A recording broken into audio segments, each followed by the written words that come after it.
વિરામ પછી સમાચાર ભરૂચથી, જ્યાં જિલ્લા પોલીસે સાયબર ગઠિયાઓ સામે મોટી કાર્યવાહી શરૂ કરી છે।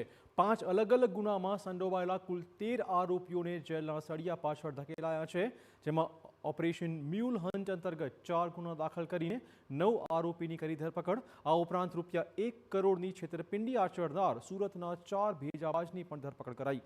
પોલીસે 30 લાખ જેટલી રકમ ફ્રીઝ પણ કરી છે।